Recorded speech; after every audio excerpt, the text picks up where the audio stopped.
Mr. Saw, thank you so much for speaking to NDTV. Let me begin by asking you, what is your assessment of the situation? And with the kind of, at least the message that the Prime Minister has sent, it doesn't seem that the Prime Minister is in any mood to give in to the demands of the protesters, those who are on the streets. Ankit ji, can we speak in Hindi? Absolutely, sir. Okay. सबसे पहले तो आपको नमस्कार है और नेपाल की situation जो है वो कॉम्प्लिकेटेड रूप में आगे बढ़ रही है। अभी परिस्थिति है कि जो हमारा नया पुस्ता है, युवा लोग थे, उनको रोजगारी से लेकर शिक्षा से लेकर कुछ समस्याएं थी। इसी बीच गवर्नमेंट ने जो सोशल मीडिया पर विशेष करके वो अनरजिस्टर्ड जो प्लेटफॉर्म्स हैं उनको बंद कर दिया और इससे कई लोगों के पठन पाठन से लेकर रोजगारी तक असर हुआ और लोग काफी नाराज हो गए और गवर्नमेंट को लोगों ने कई जगह से रिक्वेस्ट किया, हम लोगों ने भी रिक्वेस्ट किया कि उसको फिर कंटिन्यू किया जाए।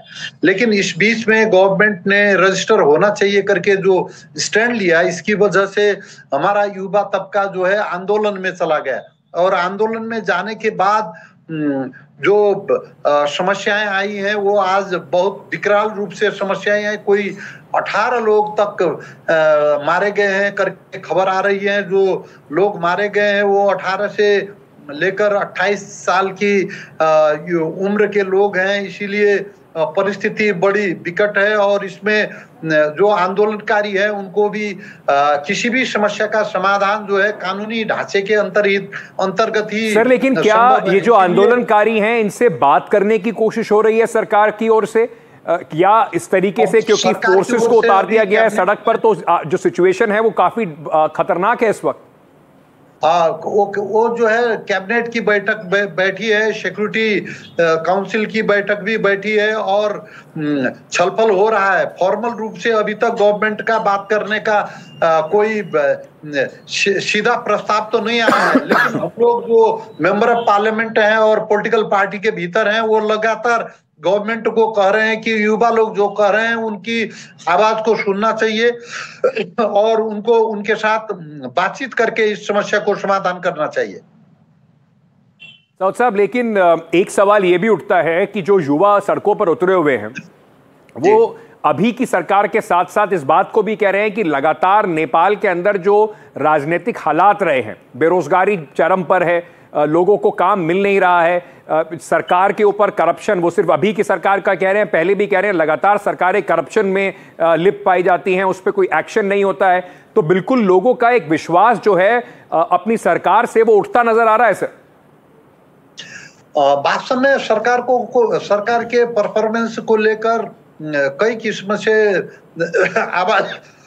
आवाज उठती आई है और इस बीच में नेपाल का आप जानते हैं कि बहुत बड़ा तबका वो विदेश में गया है। कोई इंडिया के अलावा भी थर्ड कंट्री में कोई 30-40 लाख लोग विदेश में हैं और इंडिया में भी 40-50 लाख लोग इंडिया में भी रोजगारी के लिए गए हैं। इसीलिए देश के अंदर सरकार को जो रोजगारी के लिए है, एम्प्लॉयमेंट के लिए काम करना चाहिए, ये युवाओं की लगातार आवाज थी। गवर्नमेंट स्कूल उतनी अच्छी तरह से काम नहीं कर रहे हैं, इसीलिए लोग पढ़ने के लिए भी भारी संख्या में देश छोड़ के जा रहे हैं। ये भी दूसरी समस्या है।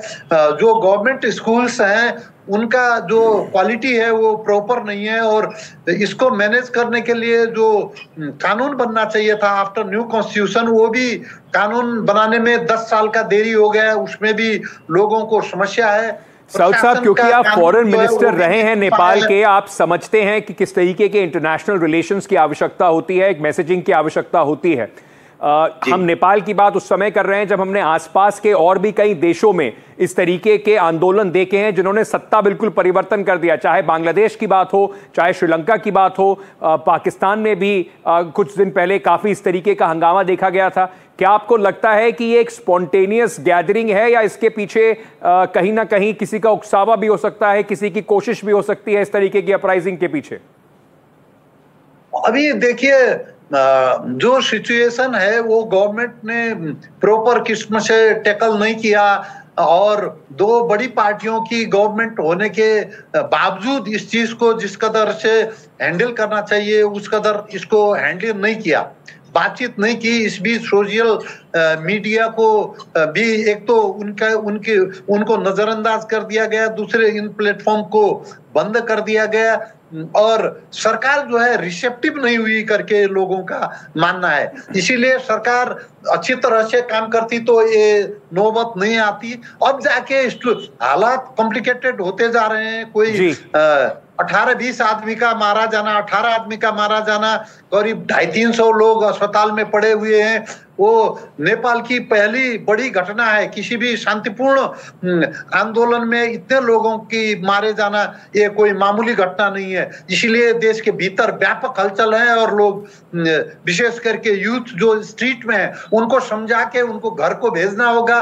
उनके कंसर्न जो है उसको गवर्नमेंट को एड्रेस करना होगा। सर बहुत बहुत शुक्रिया हमसे बात करने के लिए। Thank you so much for speaking to us.